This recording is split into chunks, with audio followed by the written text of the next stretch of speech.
As far as his ego and his confidence, he is someone who has a massive ego. I got a big ego, ha ha ha, oh, such a big ego, I got a big ego, she love my big ego, so stroke my big ego. I like to joke around a little bit, but here we go. Welcome to the wonderful world of... Fill the room with the juice, that's a lot of loot, that bit fire, yeah, she kinda cute. Back to the channel, you guys. So I got a package and I'm so happy.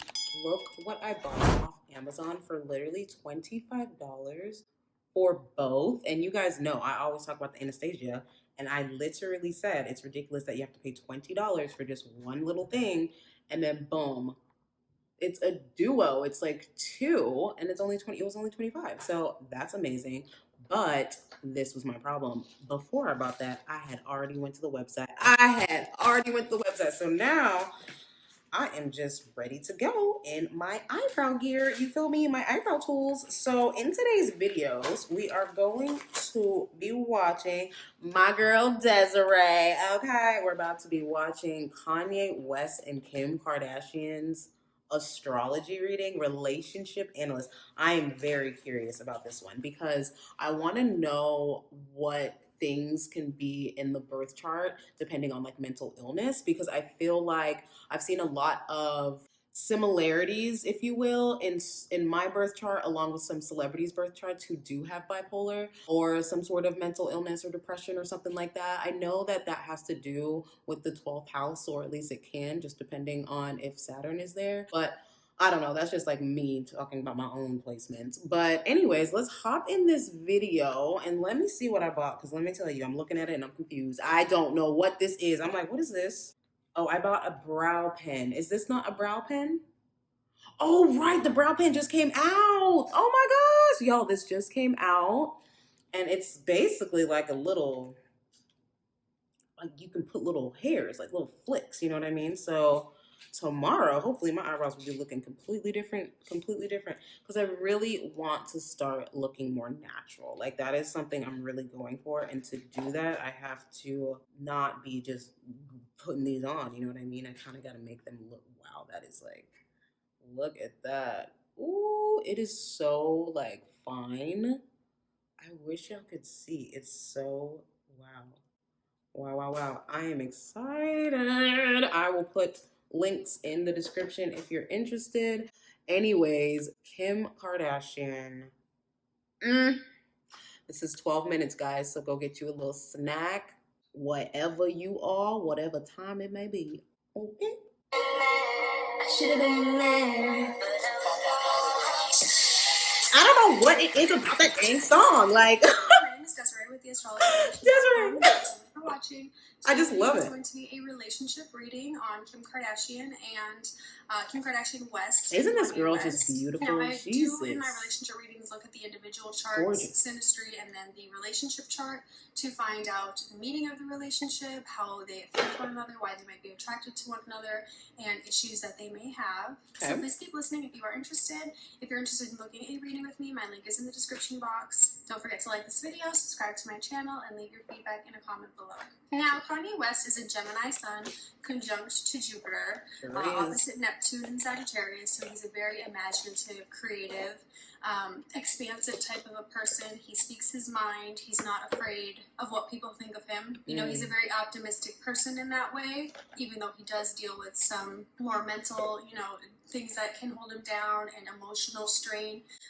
As far as his ego and his confidence, he is someone who has a massive ego. He is a Cancer rising, ruled by his moon in Pisces. Oh, he's a Cancer rising? He has Mars, Venus, and Mercury in Taurus. So, oh, he's Mercury in Taurus? So do I. Fire energy. He is certainly very emotional. And, you know, he does share that Pisces moon with Kim Kardashian. And I have done a full reading on Kim Kardashian, and I can put that in the link below. Or if you search my channel, she is a Sagittarius rising with Mars on the ascendant. Mercury is in Scorpio. She has Sun, Pluto, and Saturn in Libra. She's Venus in Virgo, Moon in Pisces. And so they do share that moon together.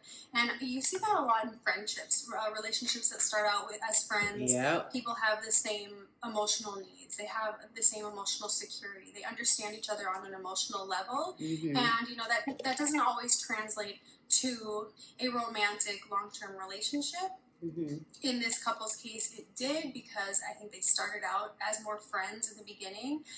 You know, I knew that they had known each other for a while, and she maybe wasn't, you know, super interested in the beginning, but after, you know, quite some time of him kind of pressuring on and continuing to pursue her, she did see that, you know, they had a lot in common and wanted to get to know him more. And now with his placements in Gemini, opposite to her Sagittarius rising and Sagittarius Mars, there is an immediate attraction there, because how she is in the world, how she presents herself, her physical features, all of those kind of sexy qualities is exactly opposite his Sun and Jupiter. Wow. Which shows an immediate opposites attract type of attention there. Interesting. And is certainly very physically attractive.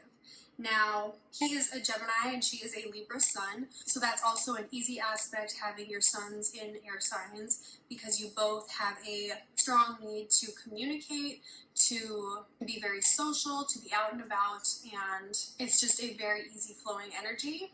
You see Geminis with Libras often. Now, her sun is conjunct to Pluto on his north node, and that is an aspect that for her is definitely very controlling. She is not someone who just lets things slide by. She is very, especially with her work, very control freak. She be tripping. And with him, I think she helps guide him into his purpose, you know, into his bigger purpose, what he's meant to be doing. She shows him a powerful manifestation of that. So it is something, again, that's very attractive to him that he wants to go for.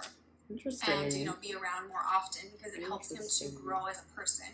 It can be a bit fearful, you know, he feels maybe like she has too much control over him, maybe that she takes away from his individuality a little bit. Yep. You know, he has to bend, he has to compromise. Yep. They have to do things as a team, and that's not always comfortable for him, but it is definitely where his purpose is, you know, lies.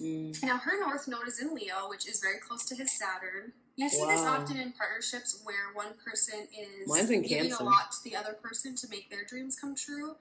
His Saturn on her north node. I said Cancer, I mean Capricorn. Receives things from him, receives gifts, receives commitment, receives dedication. So he's giving a lot of that Saturnian kind of steady, mature energy to her, and she doesn't have to, you know, work very hard for him to give her what she wants. Now, their moon's in Pisces. Again, this is a friendly aspect, something that is more understanding. They definitely get each other right off the bat. They're attracted to one another, and they have an easy idea of what each other needs to feel emotionally secure and safe. That's why I think on the show, you know, when Kim is talking to her family and they're asking questions about him, or, you know, people don't understand him, she really just gets him and tries to kind of protect him in a way, because they both are emotionally very similar. Now, his moon in Pisces is opposite to her Venus in Libra. Her Jupiter and her midheaven are there as well. So he is very attracted to her, especially to her feminine energy, her Venus, how she, you know, how she puts things together, how she keeps her life, how she is seen in the public. That's something that he's definitely very attracted to. Another one of those immediate attraction type of aspects that we see. Now, his moon at 16 Pisces is square to her Mars at 6 Sag. It's a loose square, but it still is a bit uncomfortable, so the way that she behaves, the way that she physically might act sometimes can unconsciously kind of affect him emotionally. You know, her innate reactions to things sometimes can make him feel a little bit emotionally uneasy. Now, his Mars and Venus are in Taurus, conjunct to one another, and they are opposite to her Sun and Pluto in Libra. So that is another very high sexual attraction. I messed up. He is physically and I freaking hate it. Her ego and her energy, and just how she is in the world. So annoying. And he definitely values that. It is not opposite by sign, because she's Libra and he's Taurus, but it is very close in aspect, just by a few degrees. So I would still consider that very, you know, heavy of a pull, and another one of those kind of sexy, attractive places that we see. Now, men typically will date and marry their moon it's no surprise that he, you know, from the beginning. Really? I need to find me a Taurus moon. He's very or intuitively, Scorpio you know, moon? attracted My to moon's her in and Scorpio. knows I don't that know. she's the one for him. Now, when you look at their relationship chart, I think this is where it really gets more in depth, more interesting, because the sun in this relationship chart is in Leo conjunct to Mercury exactly at 23 degrees. So this is a relationship that has a lot of pride. The man especially feels very prideful in this. He wants to show off the commitment, show off the love for one another. Jupiter is there as well, bringing in a lot of benefic, positive energy. It's something that they have a lot of fun together. They laugh together. They can talk about anything. Sun conjunct Mercury is a very communicative aspect. It's somewhat of a know-it-all, so both of them together. I'm gonna have to do this if I ever get married, because I really have never done a relationship reading like this ever. And that they can just tackle anything that they put their mind to. Interesting. Now, the rising sign is 0 degrees of Libra, with Pluto in the first house, Pluto being square to Venus. So you see that Pluto square to Venus a lot in relationships that have some type of a control dynamic, a really high level of passion, sexuality. Guys, I think 50 Shades y'all of Grey. heard that. One person or both people are really, really drawn to each other and have this need to explore that sexual side to the relationship further once they're in it. You know, right away it might not be as attractive because it's a little bit fearful, you know, and I think that may have been where her apprehension came from in the beginning. She was just like, I'm not sure, this guy is coming on way too strong. Think of the Persephone and the Hades myth. He, you know, stole Persephone from her mother, brought her down to Hades, and she learned to love him and want to stay. And then, you know, she went to visit her mother and came back willingly to stay with Hades. So that's the story of Pluto and Venus. So that is sort of, I think, how their relationship maybe played out. He, initially, it wasn't something that she felt very comfortable with, but now that she's in it, it is safe and just like sexy for her to be involved in. She enjoys that now. Now Mars is in a bit of a challenging place. It's in Aquarius in the 5th house, which does show again further, you know, sexual enjoyment, uniqueness, trying new things together, romance in the 5th house. But it is square to Uranus and opposite to those Leo placements, which can cause for a level of sudden unhappiness physically. You know, maybe they are going really well, this passion, this control, this obsession physically is kind of the key to the relationship, but there can be something kind of disturbing about it at the same time, which can turn one of the partners off at a certain point. And there can be some regression there with Mars opposite to the Sun in Leo. Period. Like one of the people is I don't know why. Unable to I don't know why I feel that way. You know, unpredictable. Mars square Uranus, very unpredictable. I'm stupid. Pluto square Venus, you know, potential for that to get physical. The moon is also quite loosely square to Neptune by a few degrees, which can show that there's some type of seeing, you know, what you want to see out of the relationship, not seeing the relationship for the reality of what it is, not seeing the other person for who they really are.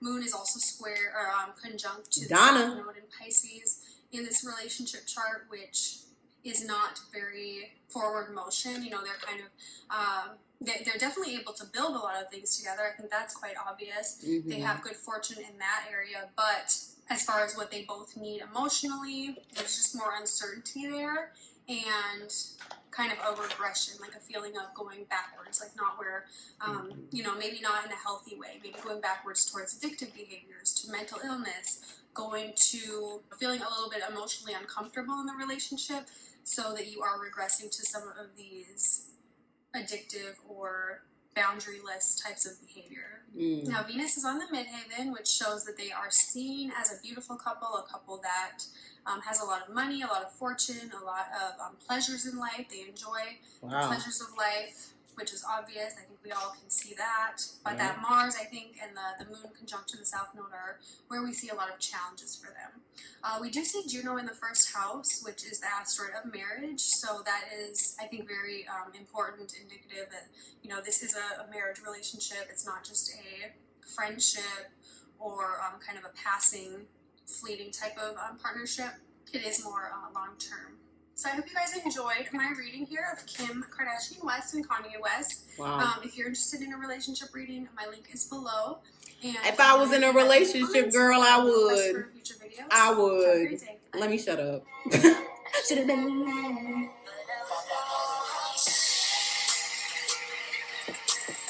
Yo, I can't believe your freaking husband freaking did that. Like, that's amazing. That's actually amazing. Like, is he a producer or something? Wait, actually, my bad. Y'all don't know what the heck I'm talking about. I'm over here talking to you like I'm on FaceTime, girl. I'm so done. Anyways, her husband made the song, I freaking like it. I really enjoy it. Anyways, guys, let me know what y'all thought about this video, because look, have you ever had a relationship reading before? I don't think it's even the thought hasn't even came to my mind. I don't know why. I don't know why that's never even, like, what? I don't know. I don't know. Y'all know I'm single. Clearly. I say it in every video. I'm done. I'll see y'all in the next one. Don't forget to enter the giveaway. Bye. I probably look ridiculous with just one eyelash on right now, which means that my thumbnail is going to look even crazier. Ooh. Oh, well. Bye. Oh, freaking well. Like, please. Do I look like I care? It's just funny. It's actually funny. Yeah, that song's going to be in my head. I'm about to play it again. Yo, I hate myself. I cannot.